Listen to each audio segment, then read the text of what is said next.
ஆன்மீக சுற்றுலா பயணத்தை நோக்கி சென்று பயணித்துக் கொண்டிருக்கின்ற அனைத்து உடன்பிறந்த அன்பு சகோதர சகோதரிகளே அனைவருக்கும் என்னுடைய அன்பான மாலை வணக்கம். மாலை தானே. என்னுடைய அனுபவத்தில் என்னுடைய நண்பர்கள் ஒரு 4 பேர் எப்போதுமே சுற்றுலா மகிழ்ச்சியாக சென்று இதே நேபாள் பயணம் சிலிகுரி வழியாக பேக்வாரா வரைக்கும் ஃப்ளைட்டில் வந்து சிலிகுரி வழியாக ஆன் ரோடில் நேபாள் போயிட்டு 2014. இன்று இந்த பயணத்தில் நாம் சென்று பார்த்த அனைத்து இடமல்ல, ஜலநாராயணன், பத்ரிநாத் எல்லாம் பார்த்து வந்திருக்கேன். இது கொஞ்சம் வித்தியாசமான அனுபவம் தான்.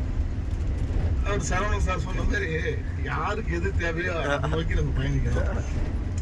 என்னுடைய சந்தோஷத்துக்கு எனக்கு தேவைன்றதை நம்ம கேட்டோம். மற்றபடி அந்த ஒரு நிகழ்வால் இந்த பயணத்தில் யாருக்காவது எந்த ஒரு கஷ்டம் அப்படி. ஏன்னா நான் 2 மாதத்துக்கு முன்பு நான் என் மனைவி நண்பர்களாக ஒரு 7 பேர் கும்பமேளா போனோம். 6 நாள் பயணம் ஃப்ளைட்டு. 6-2-12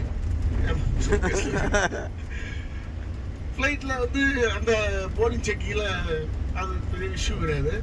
6ஆவது நாள் எங்கள் வீட்டுக்காரர்கிட்ட கேட்குறாங்க, 6 நாளாக நீங்கள் சாப்பிட்றீங்க, கூட வந்து யாருக்குமே நீங்கள் சாப்பிட்டு தெரியாது, எப்படிமா தெரியும்? ஆளுக்கு தனி பெட்ரூமு. 9 மணிக்கு ட்ரிப் முடிஞ்சு ரூமுக்கு போகிறோம், அங்கே தண்ணிக்குது, பால் போட்டுருக்குது, சாப்பிட்டா டைனிங் போனால் சாப்பிட்டு வந்து படுத்துட்டோம். ஸோ நமக்கு தேவையான விஷயத்த நம்ம செய்துக்கணும். அதே நேரத்தில் அது அடுத்தவங்களுக்கு தொந்தரவு இல்லாமல் இருக்கும். ஒரு விஷயம் சரவணன் சார் சொன்ன மாதிரி இந்த பயணத்தில் நமக்கு எந்த ஒரு வாமிட் வரல, எந்த ஒரு லூஸ் மோஷன் போகல. இயற்கையாகவே பார்த்தா மேக்ஸிமம் above 60 ஆக்சுவலாக வாமிட் வந்துருக்கணும். Loose motion vomit வந்துருக்கணும்.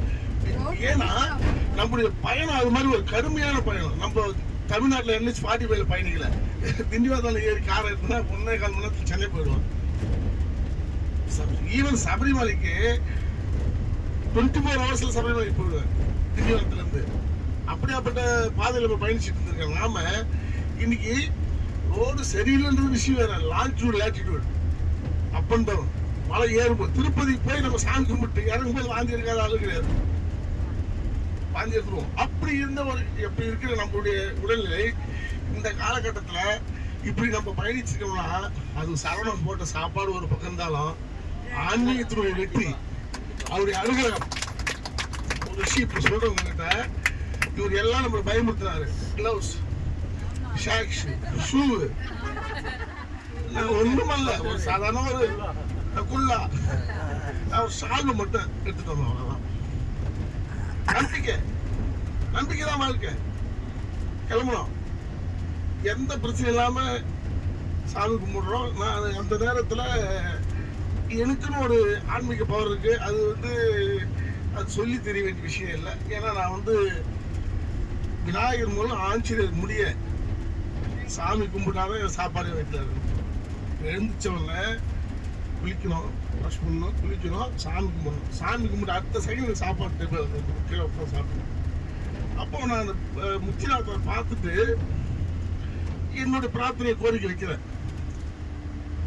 நான் என்ன கோரிக்கை வைக்க போறேன்? புள்ள பொண்ணு பேரம் பேத்தி நல்லா இருக்கணும், ஆரோக்கியமா வச்சிருக்கு.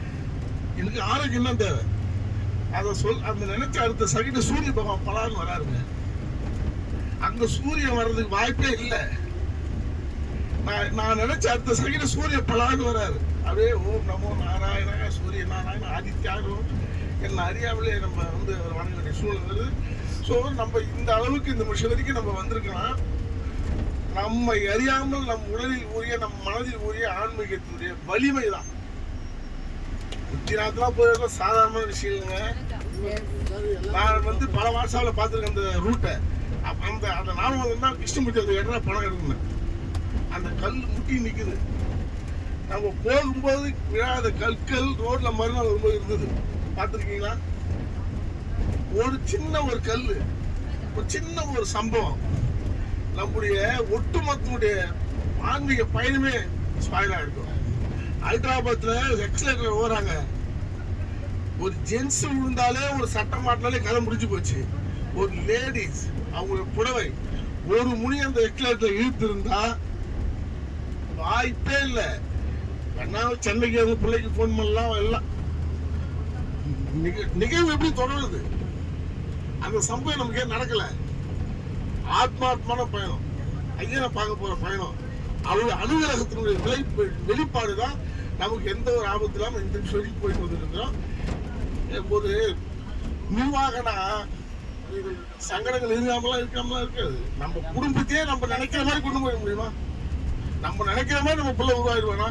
நம்ம நினைக்கிற மாதிரி நம்ம பொண்ணுகள் உருவாயிடுமா? சில நிகழ்வுல ஒரு சில இருக்கதான் செய்ய நிர்வாகத்தை அது நம்ம இனம் கண்டிருந்து வரும் காலங்களில் அதை நிறுத்தி செஞ்சுக்கணும்.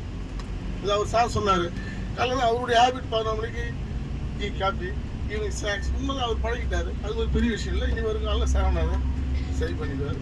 அதுவே இந்த ஒரு சுற்றா நல்ல ஒரு மன நிறைவான நிகழ்வு அளித்திருக்கிறது.